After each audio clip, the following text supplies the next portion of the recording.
Mostly हम लोगों को जब हम डाटा की बात करते हैं तो डाटा से रिलेटेड 4 ऑपरेशंस परफॉर्म करने पड़ते हैं। और ये चारों ऑपरेशंस जो हैं हमारे लिए उसको हम कलेक्टिवली CRUD का नाम देते हैं। और इसमें C stand for create, R stand for retrieve, U stand for update and D stand for delete.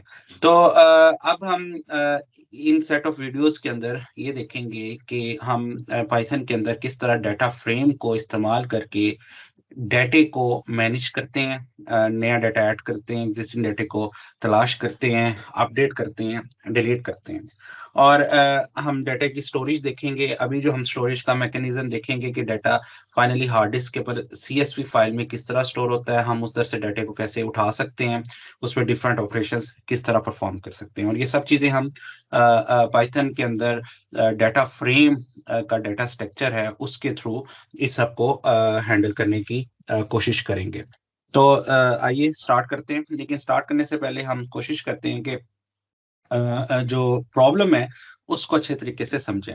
Let's say हमारे पास कुछ प्रोडक्ट्स का डाटा है और वो उसकी जो प्रोडक्ट्स के डाटे की में ये वाले एट्रीब्यूट्स हैं जिसमें हम प्रोडक्ट की ID, name, description, price, image का नाम, रेटिंग जो है ये हमारे पास ये इंफॉर्मेशन स्टोर्ड है। और इसके में उसकी कुछ हमारे पास रिकॉर्ड्स हैं। इसमें हमारे पास इस वक्त 11 प्रोडक्ट्स के टोटल रिकॉर्ड्स हैं। इनको हम जो आपको टॉप पे नजर आ रहे हैं PID, नेम, इनको हम एट्रीब्यूट्स कहते हैं। और इनको हम जो इंडिविजुअल एक पूरी प्रोडक्ट की इंफॉर्मेशन है इसको हम वन सिंगल रो या रिकॉर्ड कहते हैं। तो ये जो रोज हैं ये मिलकर पूरी की पूरी प्रोडक्ट्स की एक लिस्ट बना रही हैं।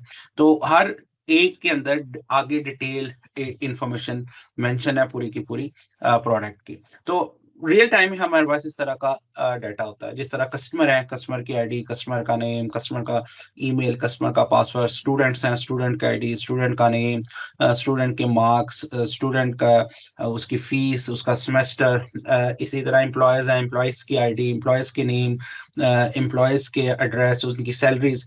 तो इसी तरह की इंफॉर्मेशन हमें रियल टाइम में होती है जो हमने डिफरेंट एंटिटीज से रिलेटेड इंफॉर्मेशन को सेव करना होता है। तो जब इस तरह की इंफॉर्मेशन हमारे पास आती है तो एक तरीकाकार होता है कि हम उसे टेबुलर फॉर्म में सेव करें, जिस तरह अभी आप देख रहे हैं कि एक टेबुलर फॉर्म में हमने लिखा होता है।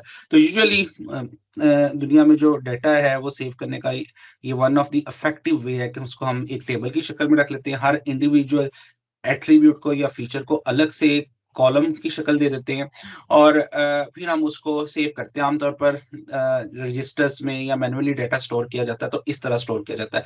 इस तरीकेकार को हम रिलेशनल डेटाबेस भी कहते हैं या relational way of storing data भी कहते हैं। अब एक्चुअली जो मोस्ट पॉपुलर डेटाबेसेस हैं जिनमें डाटा स्टोर होता है वो मोस्टली RDBMS हैं, जिसके अंदर डाटा इस तरह स्टोर होता है। Of course there are other formats as well, बहुत सारे दूसरे फॉर्मेट भी हैं, लेकिन ये एक पॉपुलर फॉर्मेट है।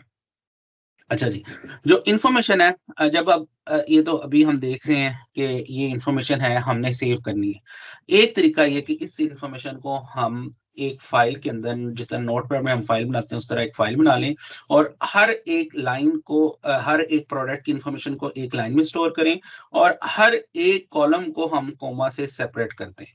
तो इस तरह जब हम इन्फॉर्मेशन स्टोर करते हैं तो इससे हम कहते हैं ये कोमा सेपरेटेड फाइल है।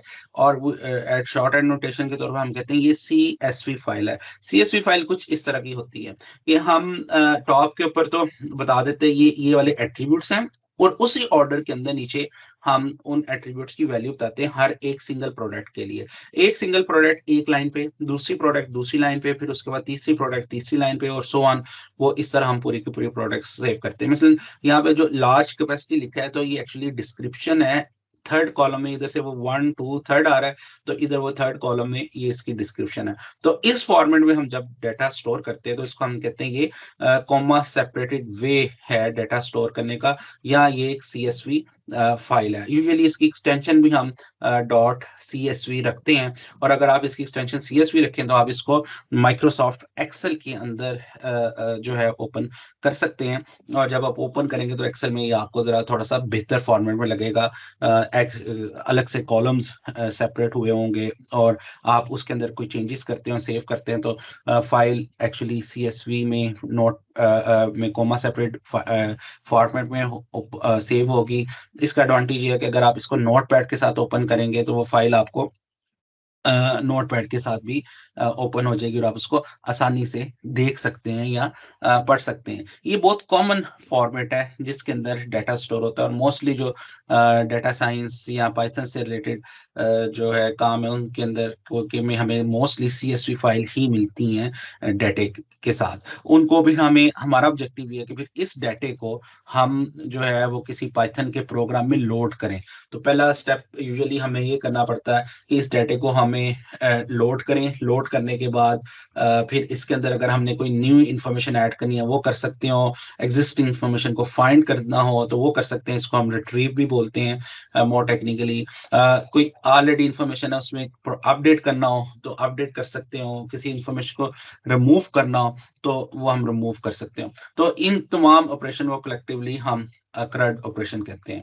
तो अब हम बारी-बारी इन ऑपरेशंस को देखते हैं, और हम मोर स्पेसिफिकली जो अभी हम एग्जांपल ले रहे थे प्रोडक्ट की, उसी एग्जांपल के साथ न्यू प्रोडक्ट ऐड करके देखते हैं कि हम ऐड करते हैं और फिर फाइल को सेव करते हैं और देखेंगे क्या फाइल में वो डाटा सेव होता है।